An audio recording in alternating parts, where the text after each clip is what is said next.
All right, welcome everybody to today's webinar by the International Solar Energy Society, ISES. We are very pleased to have all of you here, and we are especially happy to present the second installment of our webinar series on women and renewable energy to you.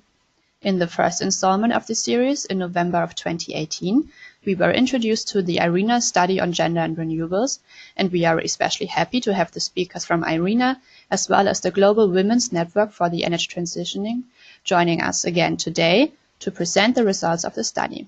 Joining us from Mexico is also REDMEREE, a local initiative working to promote both sustainable energy and especially the role of women. So, in today's webinar, we will have an exciting mix of theory and practice and the many different perspectives of women working in renewable energy. My name is Arabella. I am the Communications and Outreach Officer here at the ISES HQ in Freiburg, Germany, and I will give you a short introduction into ISES and the work we do, as we have many new participants joining us on the webinar today. The International Solar Energy Society ISES is a non-profit UN-accredited membership NGO. Our vision is 100% renewable energy for all, used efficiently and wisely. ISES represents a diverse membership of academics, researchers, energy practitioners, consultants, students, businesses, and advocates. ISES works together with like-minded organizations from countries all around the world to advance the renewable energy transformation. There are many benefits to joining ISES, and you can find out more on our homepage. Some of the benefits are the exclusive access to presentations and webinar recordings, such as today's in the ISES webinar archive. ISES members can also get discounts and even free registrations to ISES events and partner events. You can always find info about upcoming conferences and discounts on our website or contact us at public.relations@ises.org. Every month, ISES publishes a newsletter for our members where you can follow our progress and share your news. Members can also subscribe to our academic journal, Solar Energy, which is our flagship publication. And in the ISES online bookshop, ISES members qualify for reduced prices on the different publications. So, we welcome those who are not yet members to join today to support our work, and for those who are already a member, we thank you for your support. Now, some brief information on the webinar and especially the Q&A section before we start. During today's webinar, our 4 expert speakers will present the results of the IRENA study and will introduce their different initiatives working on strengthening the role of women in renewable energy.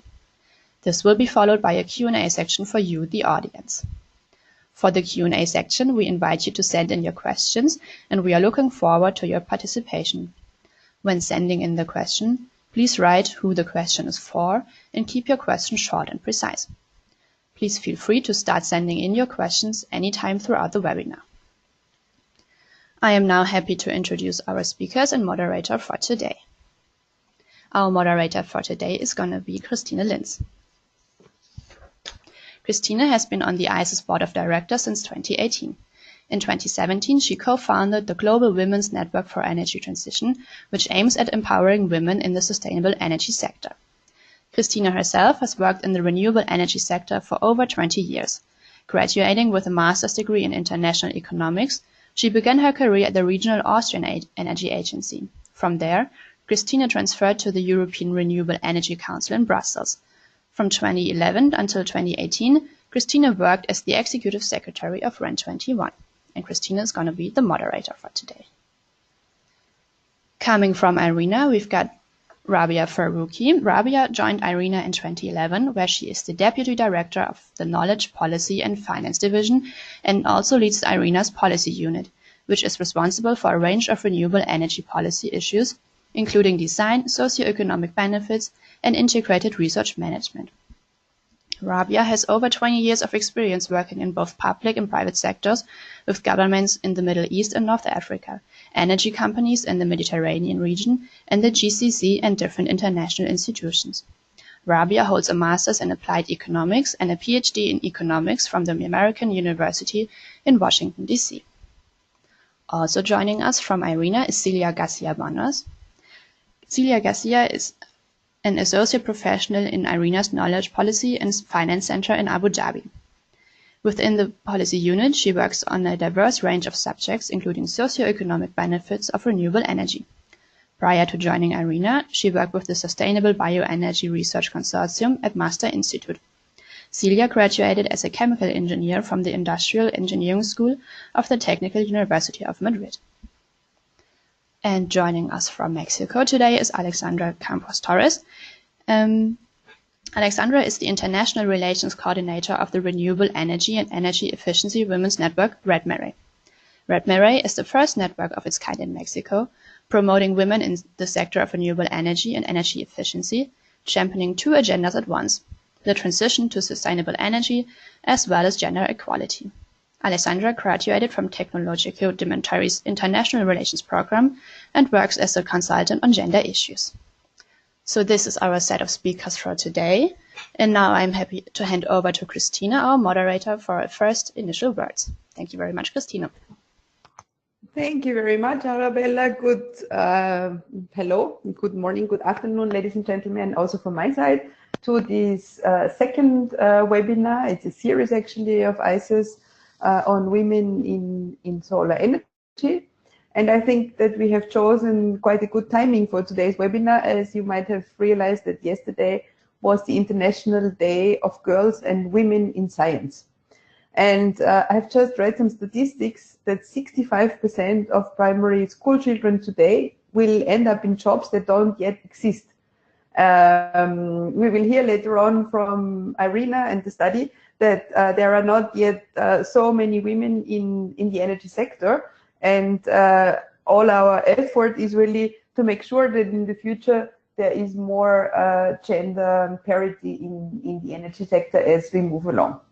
And in this respect, I also would like to draw your attention to the facts, and I wonder whether some of you have heard the name of Eunice Newton-Foote.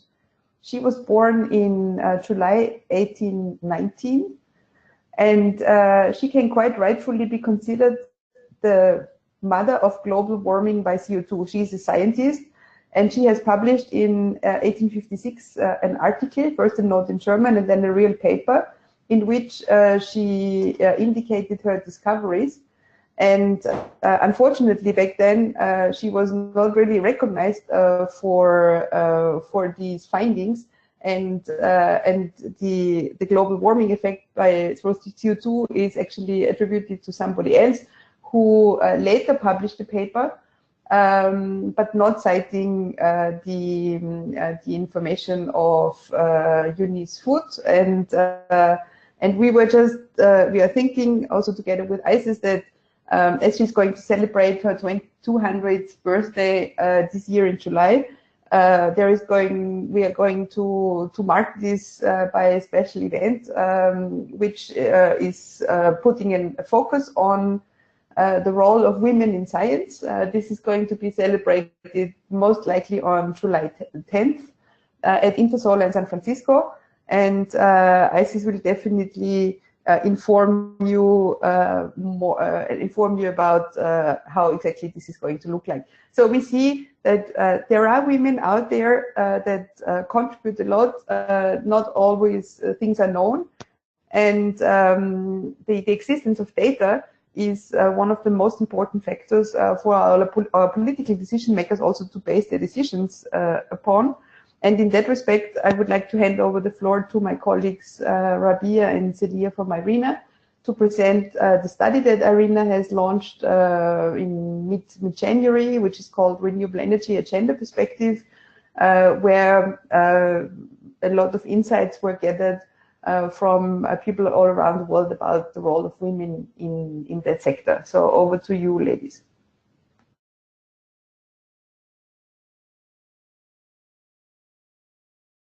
You just have to unmute your microphone. It's still muted, I see here. Just unmute it and then you should be able to talk. There you go. Sorry, thank you very much. Thank you, Arabella. Thank you, Christine, for the introduction. We're very pleased to be here and to present some of the findings of our report on renewable energy, a gender perspective. Let me first thank the authors. We were 3 women and 2 men, so we almost reached parity. And then we had great contribution from a couple of colleagues and Christine. There we also almost got gender parity. So thanks to all of the people who are involved in this. And let me start maybe by just saying that when I first started my career, because I'm relatively old, very few of my fellow researchers and analysts were women. So at the time, this seemed to be the norm in the energy world, and I started my career at OPEC.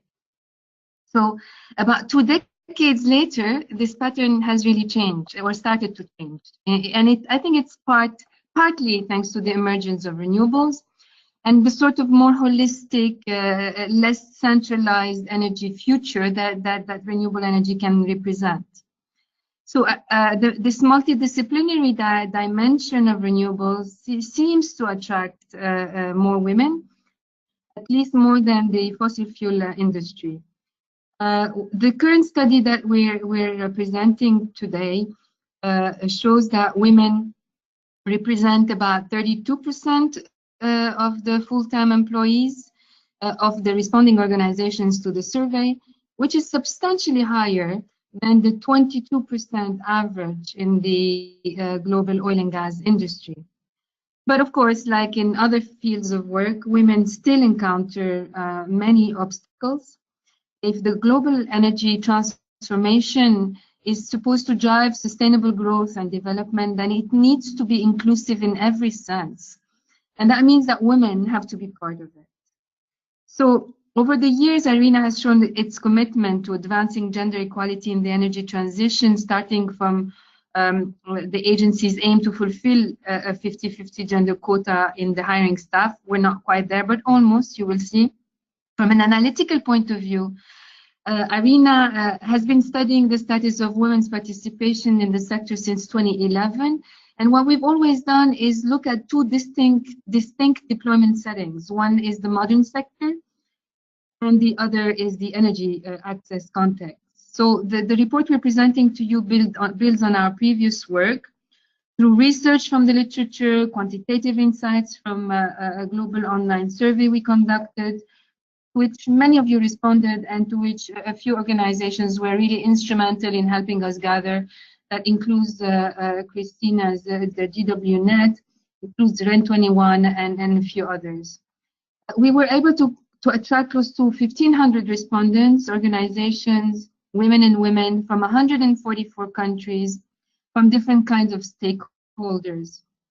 So the finding provide a glimpse into one, the current status of women's participation in the sector, and two, the measures needed and by whom to engender the energy transition. And three, basically we look into how to overcome the most pressing barriers to women's entry and career advancement in both the modern and access contexts. We really hope that this is a first step, a sort of reference work for much more to come. And I know that there are already other surveys being conducted. So this is very, very good news. We have to move more and more, as Christina was mentioning. I mean, we need more data, we need more insights, we need more case studies, etc. So regarding the barriers to entry of women in the renewable energy sector, and again, it's in the modern energy context, it's interesting to note that only 40% of the men respondents to the survey, including decision makers, perceive the existence of gender-related barriers in the sector, compared to 75% of the women. Perceptions of gender roles are seen as the most important barrier. And these are driven by, of course, cultural and social norms that influence many of the fundamental decisions that people make. So in addition, women continue to have a limited presence in the sector due to the lack of adequate awareness about certain fields like STEM versus non-STEM career path in the renewable energy sector, and they're both there existing. Professional and personal networks are critical for entering and succeeding in many professions, but women have, of course, had much more difficulty addressing such networks. Now, regarding barriers to retention and advancement in women once you are in the sector. So the survey says that the glass ceiling is the most important impediment. In almost half of the participating private sector firms, men represent at least 75% of board members. You see some pictures from the 1950s or 60s, but I think, you know, we wouldn't do much better or in many sectors today. So other barriers relate to mobility requirement and difficult work schedules that are really demanding for women who shoulder family and household duties still more than men on average. Another issue is wage inequality, and close to 2/3 of the survey respondents believe that women in renewables earn less than men in the same position. Other factors, without going into detail, include the lack of a supporting environment, for example, flexible work hours, family-friendly measures, mentoring, networking, training opportunities, etc. Now, very briefly, going to solutions in this particular part of the renewable energy context, which is the modern one, we have reports suggest a range of promising solutions that we have to work on at every level. One is how to basically mainstreaming gender perspective, and that can be done through different means.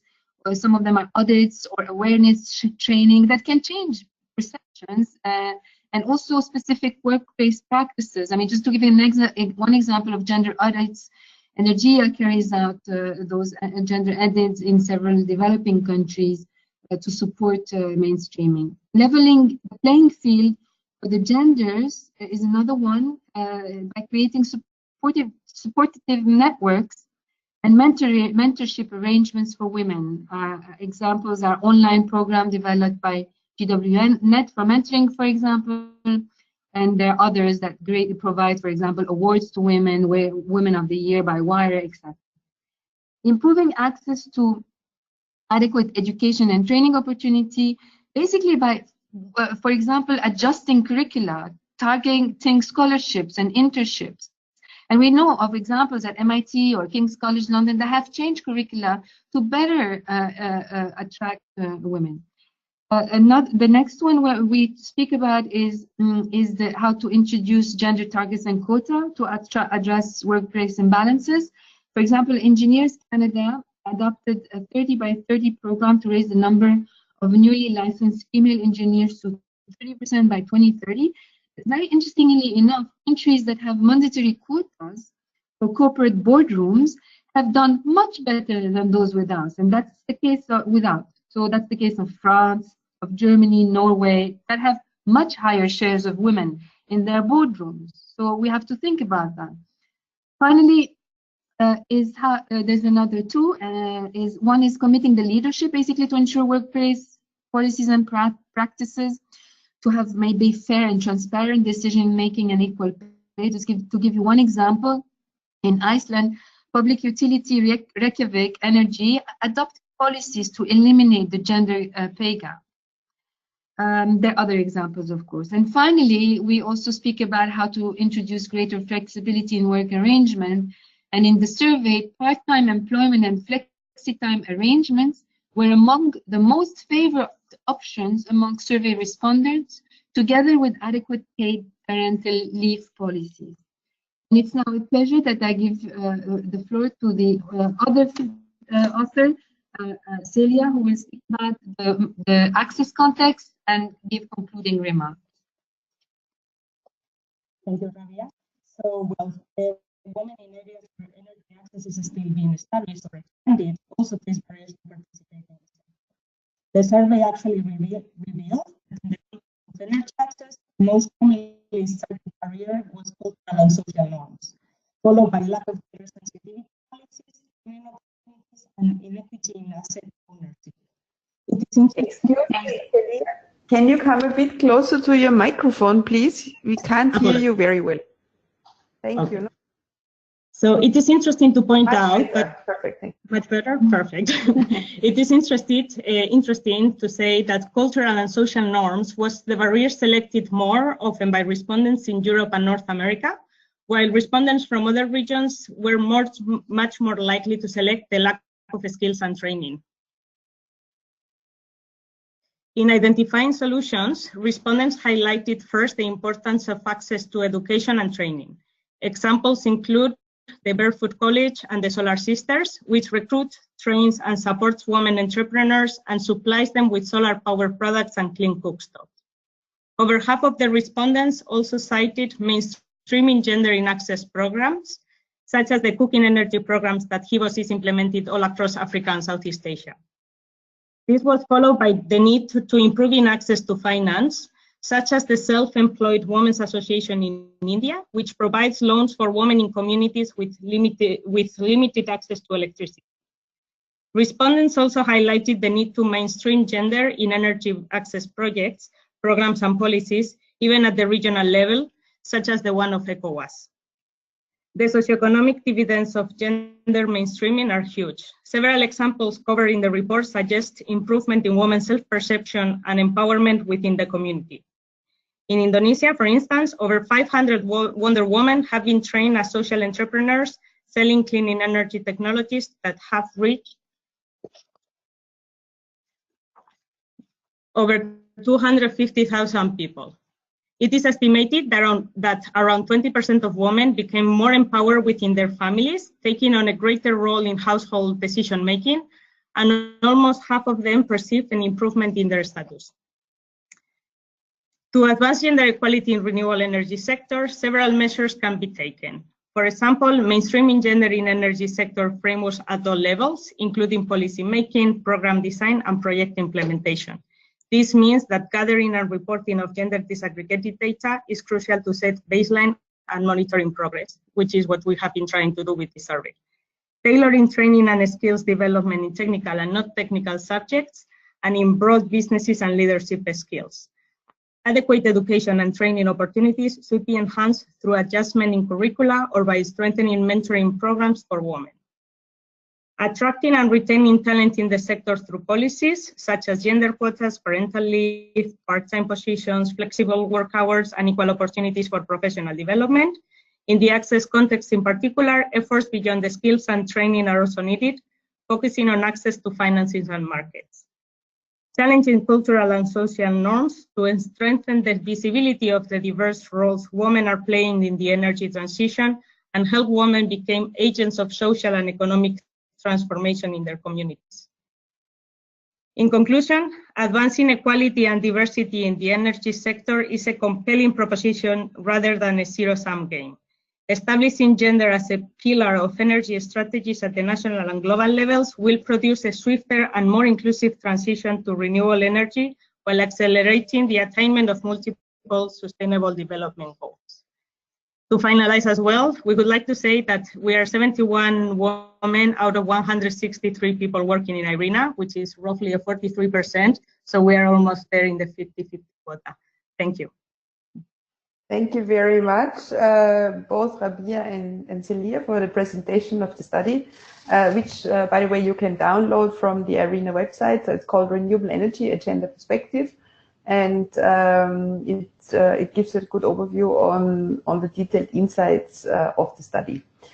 As you have heard, networking and professional networks are very important. This was also the reason why we founded the Global Women's Network for the Energy Transition back in 2017, with the aim to advance the energy transition by connecting and empowering women working in that sector in both developed and developing emerging countries. Because there are already some women out there, but I'm fundamentally convinced that if they are better connected, then this transition will advance more quickly. And this is what we actually need in order to reach the given climate and also energy access targets. So when talking about the global network, it's of course important to collaborate with different initiatives that exist all around the world. And I'm happy to say that already in 2017, GWNET has signed a memorandum of understanding with REDMEREE, the initiative in Mexico, which Alexandra will now present to us, and I give her the floor and ask her to unmute her microphone. Thank you.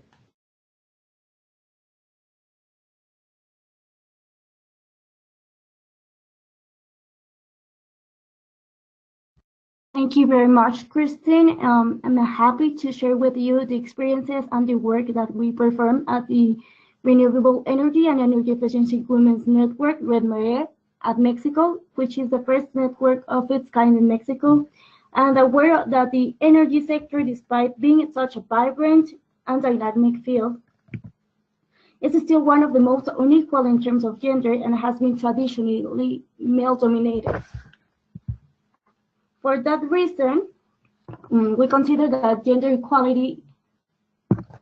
Sorry, is the presentation running well? We can see your screen very well, and now you've put it to full screen mode, so that's perfect. Thank you. Okay, please go ahead. Currently, we are 900 members and have established more than 40 alliances with different institutions. REDMEREE is a bottom-up movement, and our members are distributed in chapters across the country, in which they build their own projects and work plans. REDMEREE was launched in April 2016 with the main stakeholders of the energy, renewable energy, and energy efficiency in Mexico. We were born as an outcome of the pioneering work on gender and energy of the ISES program, of Sustainable Energy Program.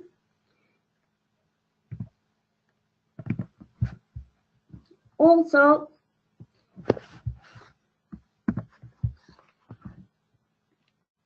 we seek a transformational change that addresses the roots of the problem in the sector.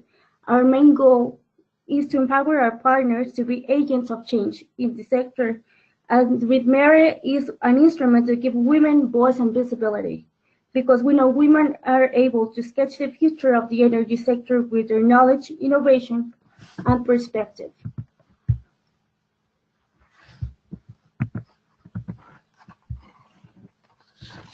So we perform different activities, such as mentoring programs, training sessions in which, sorry, is it running? Because my screen is freezing. We have the slide which is titled Background GISES Sustainable Energy Program. Okay. Now it's moving again, so yeah. It goes very good. Okay, it's running well. So our mission is to foster the renewable energy and the energy efficiency sector while promoting that women and men are able to reach their full potential through gender equality, as I mentioned before. We have a different composition of members among our 900 members. 20% of them are men, and 7 of them have a bachelor degree, and 3 of them have an energy related to master degree. 70% of them are specialized in renewable energy, and 30% are specialized in energy efficiency. But why we created this network? Because approximately 31.3% of our members have been discriminated while performing technical or field work, which is a pretty common problem when women want to perform field work or because they mistrust in their technical skills. Also, 40% of them have been rejected from a job for being a woman, and 37% of them have mentioned they have been denied a work just for being a woman. Our motto is to transform the energy sector, and we seek for complete interventions in 4 perspectives. The individual, as we believe that women should be agents of change in the energy sector, not only seen as beneficiaries or users of energy, but agents that can transform the sector, and then on an organizational level in which energy organizations and institutions should transform its policies and approach to gender equality. Also at the society field in which we should transform and change the paradigm of the gender equality and participation of women in the energy sector. And also we advocate for better policies that let women participate in a more active way in the energy sector. We have 3 lines of action, which is capacity development, leadership and empowerment, and knowledge and management. And all of them are transversalized with visibility, which is an important issue regarding women in energy. We are very active in the energy field, however, we are not that much visibilized. And also we work a lot on gender sensitization, as people and our members and partner institutions know how to gender mainstream their projects and their actions. We have presence at national and international level. As I mentioned before, we are organizing chapters. We are 13 chapters throughout the country, from the center, north, and south states of the country, which are very active in energy. We also have global presence in Spain, Germany, and amongst other countries. Some members are from those countries. Also, we have members from as far as Africa, because they are interested in what we are performing here in our initiatives. Our activities includes webinars, exhibitions, fairs, and also a mentoring program, because we believe that role models and mentoring can transform the reality of a woman and can help her to encourage and foster its career. As we have seen in the study of the IRENA, was one of the most mentioned issues. Also, we perform training sessions in which girls and young women are able to have practical experience in the field. They're able to have field trips, technical visits, and be updated with the most relevant topics of energy efficiency and renewable energy. We partner with different institutions to perform those training sessions.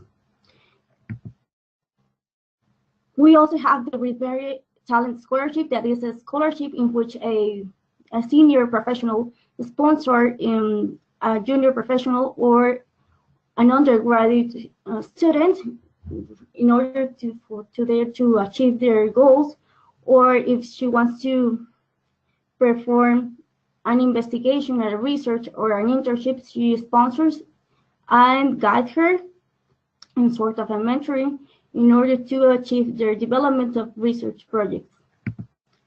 We also participated last year in Mujeres Week with in order to encourage gender equality in the energy sector through a certification of a competitive standard of photovoltaic system in commerce and industry, and bring women the opportunity to get not only instruction and certification, but a position among the sponsors exhibitors of MUREC. This program was called the Employability Program for Women in Energy, and our activities awarded us with the MUREC Award of Community Project of 2018.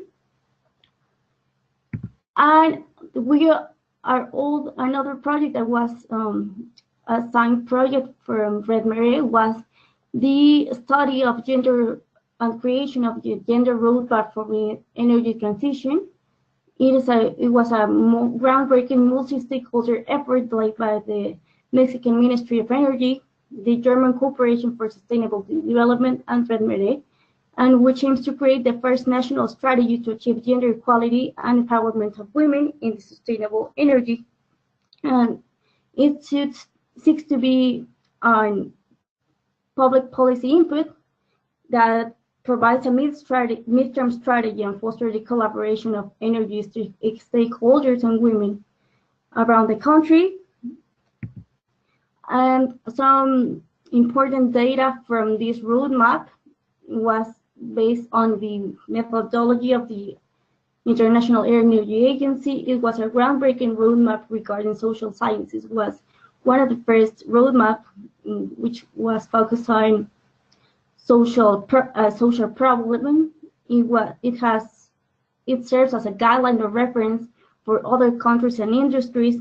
More than 40 organizations participate in the In the study, more than 1,400 people were surveyed and participated in the study. We also conducted a capacity building on gender and sensitization and inclusive language, and more than 150 people were skilled in that matter. And we also have created a manifesto in which encompasses all the problems and recommendations that we find in the survey, and invites all the stakeholders and organizations in Mexico to commit to the gender equality within their organizations, like improving their practices and being more committed to reach gender equality in their organizations. And if you want to catch up with all our activities, please follow us in our different social media, Facebook, Twitter, our YouTube channel, and LinkedIn group. And also, if you have doubts or want further information about our activities, you can write us an email to our account. Thank you so much. And Christine, I return the floor to you. Thank you very much, Alexandra. Thanks for this elaborate presentation about all the activities that you carry out in Mexico. I can just confirm that when we organized MEXIREC in 2017, it was also through the cooperation with REDMEREE that we were able to have, from the, I think it was 200 speakers, we had 36% women, which when we started out was not at all the case, and which I think for a Latin American context was quite an achievement back then in 2017. This is also an issue that the Global Women's Network is focusing on. We will launch in spring this year an online platform, a data platform for women experts in the field to then register and showcase their work. So bear with us. Check out our website, globalwomennet.org, to find more information about our activities. We are just in the process of launching the second global mentoring program with mentors and mentees from all around the world, and do many other interesting activities in collaboration with IRENA and many other actors in that space. I should mention that those of you who have some questions to the speakers can do so by typing in your questions, and I'll have them then appear on my screen, and we'll start asking them to the speakers. And I will start immediately by a question that was posed on the one hand, what would you say attracts women to renewables? Maybe what are the most compelling features that you have found out in your work, Rabia and Celia? And then maybe for Alexandra, from your work in Mexico, how can you remove barriers for women that are there in the sector? Thank you very much, Christine. Thank you to everyone. I think what we found in terms of attractiveness to the sector is its multidisciplinary nature. I think it's a field that can attract different type of skills, but also a broader set of skills that attracts women. In terms of, what's the question? The second question about barriers? Yes, the barriers and what is the most attractive. Mm-hmm. So the main barriers, of course, as we mentioned in the presentations, are different for the context of access in the context of modern. I mean, I have mentioned quite a few of them. The barriers to entry, perception of gender roles is very important. Also, is important the skill set that the STEM education is something that is often a barrier. When it's a requirement, but you see more and more women educated in STEM, but they don't necessarily then cross towards the jobs. I think very interesting thing for me was the fact that professional and personal networks were to entry, and that women have much less chances to be within those networks. So what is interesting there is when we spoke to some of the HR people, they were telling us that the very nice thing about the modern communication means and social media means that this barrier is breaking a little bit. And this is maybe also something that is helping the field. In other words, before you had in the energy sector these groups, these sort of networks of men, women did not penetrate really. They were maybe between themselves in certain. You had to be a man to be part of those clubs, etc. This is what we have now. This is less the case. So information flows more easily through social networks, and you don't need to be part of those clubs, exclusive clubs. And now, when you are in the sector, that's another story. You have retention and advancement of women. There we have other issues, and in the modern sector, definitely, the glass ceiling is by far the worst, the most problematic one. But mobility requirements and difficult work schedules are another one that we find. Of course, wage inequalities are Rabia, you have to move closer to the microphone. We can barely hear you. Sorry. Oh, sorry. And the wage inequality, I was just saying, once you are in the field, once you are in a position, then to get retention and advancement of women, there is the glass ceiling that seems to be the most important element, followed by mobility requirements, difficult work schedules, and then for the wage inequalities, that's also very important. For 2/3 of the respondents believe that they earn less than men for the same position. And then again, a supportive environment seems to be quite important for most respondents, and I think we all know that, flexible hours, family-friendly measures, mentoring, networking, etc. I'm going to give Celia the floor to speak about what could attract and what are the barriers that we found in the access sector. Thank you, Rabia. Well, I would also like to mention, and this is a little bit in lines of what Rabia has mentioned about being the energy sector a men's game. I think that's also quite of the key important pillar of why maybe women are more interested in renewable energy, because it's not seen as much as a men's game as the traditional energy sector. A little bit again on barriers to access. I think one of the main findings of the report was how the cultural and social norms affect women, because they're not perceived as a workforce traditionally, not only in renewable energy sector, but in every sector. So the key there would start by the changing a little bit the cultural and social norms and the mentality of the people.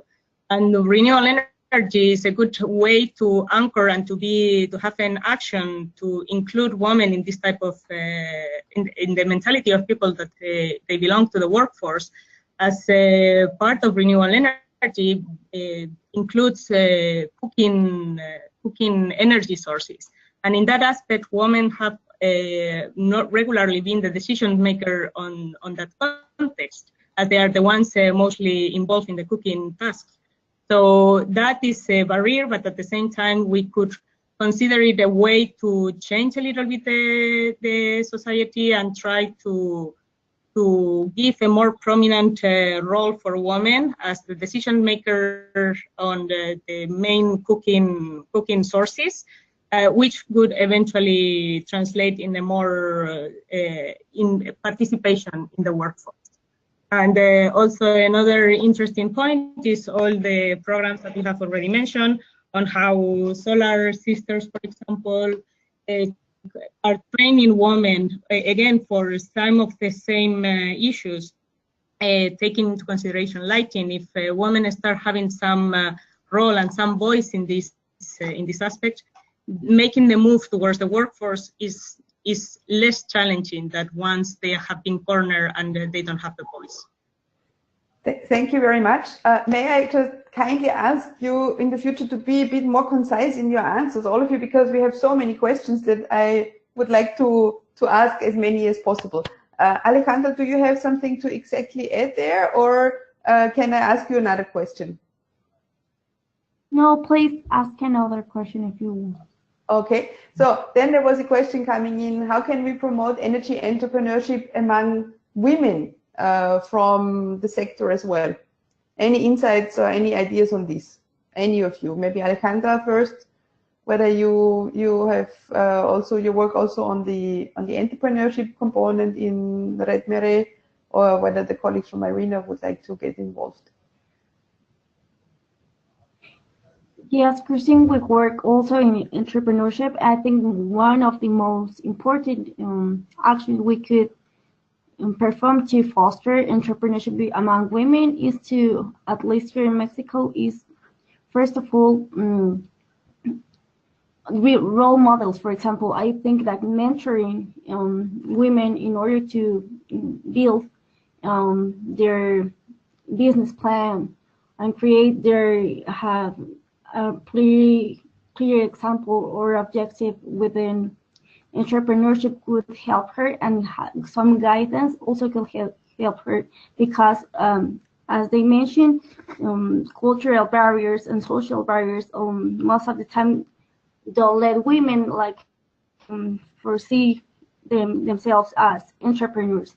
There are sometimes fears or barriers, cultural barriers and social barriers that don't let them like take that step and be like a little more confident with themselves regarding starting their own business.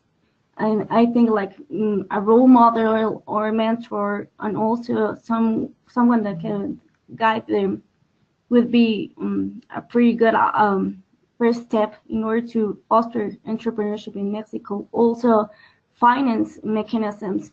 Most of the times, finance mechanisms, when they're conducted or focused on women, they're proved to be more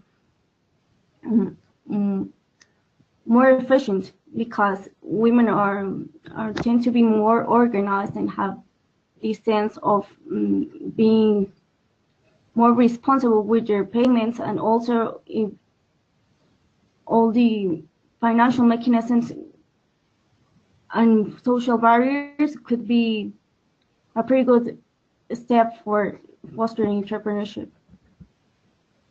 Okay, thank you very much. IRENA ladies, anything to add, or can I come with another question?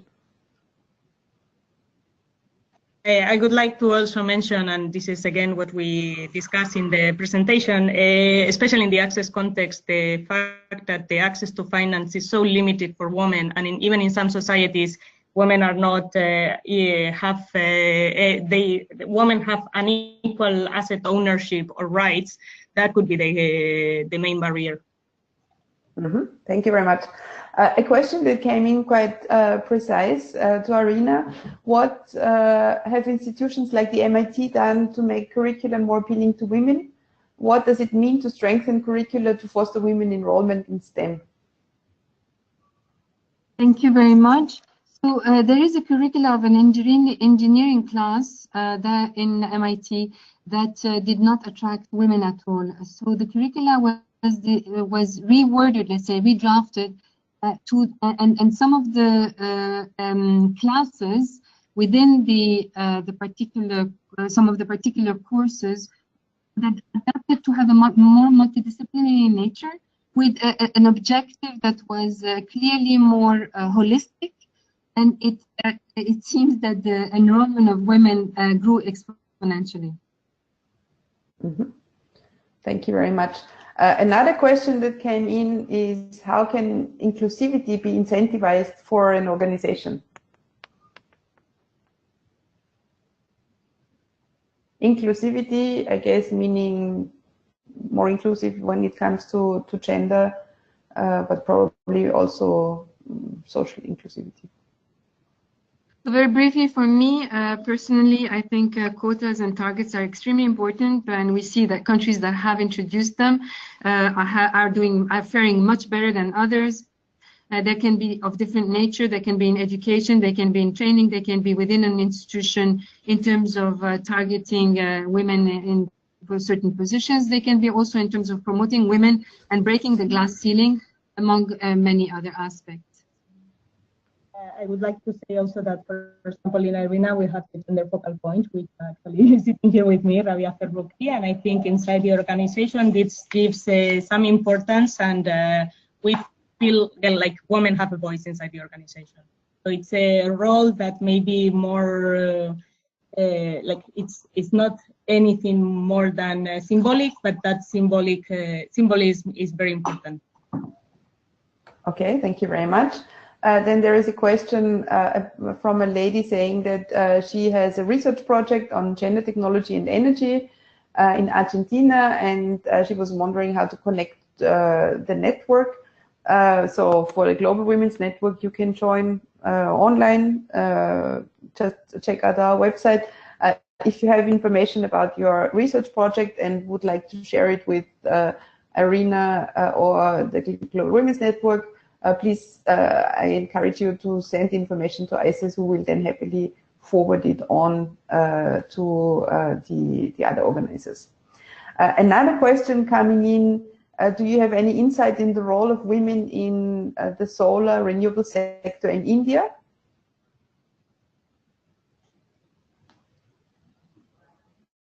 No, the only thing, and we're very sorry, that's the kind of disaggregated data that we don't have. We have the global numbers in India and solar. We have global numbers for several of the energy sources, but that's exactly the work that needs to be done at national, regional, etc. levels in order to get better. As you mentioned, Christine, yourself, the data is really essential in order to inform policy. But I think this shows that the IRENA study was really something shedding light to an area where there is very little information, and IRENA came out with the first figure about the share of women in renewables. I think it was in 2015 or 16. Correct me if I'm wrong, Rabia. And this survey now, which is much bigger in scale, just confirms these findings more or less. And it shows, I mean, I think it's a very good thing that now we have global information, and the next steps will probably be to present them in more disaggregated way. We are working, GWNET is working with an initiative in India which is called Women in Sustainability, that was set up by CEW, the Council on Energy, Environment and Water. So we also witness in our work that there are more and more initiatives spreading all around the world. And I also recall back in 2017 when I first interacted with REDMEREE, I remember that their main interaction with their members was on WhatsApp. Alexandra, please confirm, but from the presentation I've seen today, I have just also seen quite an progress and quite an impressive extension of activities. So we see that these networks also professionalize and also produce more information. Anything to add, Alexandra?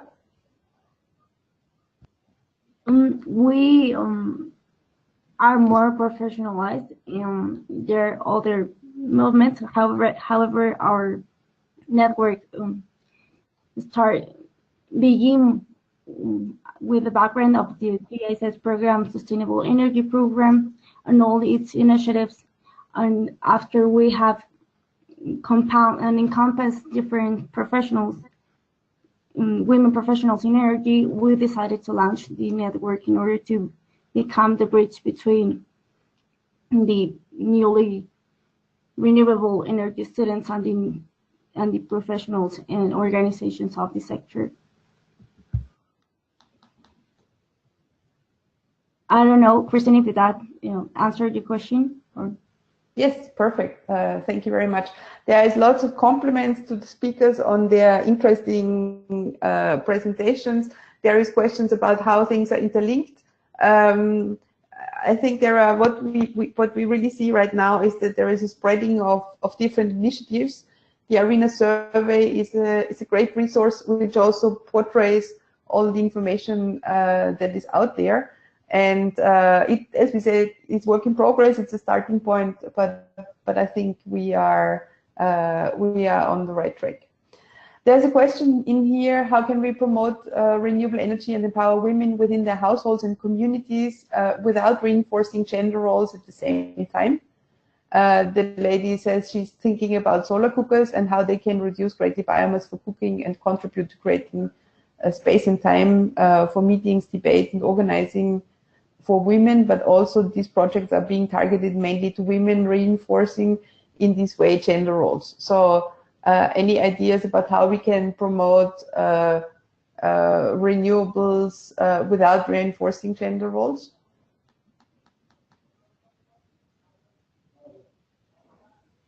Well, I don't think I have the answer for that. But in fact, it is true that it's an issue. But that's why I was mentioning before that it's the first step, at least, to give some voice for women to have that decision. So maybe once the decision is, her voice is heard, and she becomes a decision making in some aspects, escalating to other roles and other different decision making is an organical progress. I would also add that in terms of like work, Rabia, please come closer to the microphone. We can't hear you. Rabia. I would also add very briefly that we could also highlight the fact that definitely I don't have an answer for that either, and there's much more work to be done, but really, for example, are saving a lot of time for women, and that's time saved in addition to health issues, etc. And that time saved is time that We can't hear you. You need to move closer to the microphone. I'm sorry. I'm so sorry. I'm really next to the microphone. Can you hear me? Now we can hear you perfectly. Yes. Okay, I'm very sorry. I was just wanted to highlight the fact that in addition to improving, it's not a perfect solution, cook stoves, but in addition to improving the health aspects of women's duties, let's say for the moment, even if that role is a bit of an enclosed role, they gain in terms of time that they liberate from having to go and pick wood, etc. And that is still a step forward in terms of empowering them, and with more time, then there is possibility of earning more money, being economically independent, etc. So I don't think we should close ourselves completely in some of the negatives or the shortcomings that those solutions might bring with them. Okay, thank you very much. Question, I would say the last question, as we are at the end of our 1 hour webinar: can we bring in role models from across the globe to prepare the profiles and cases to showcase women in power in the energy sector, and how can ISES Global Women's Network IRENA support such initiatives? Any ideas on that? I think you should be answering this question, Christine. This is what you're doing.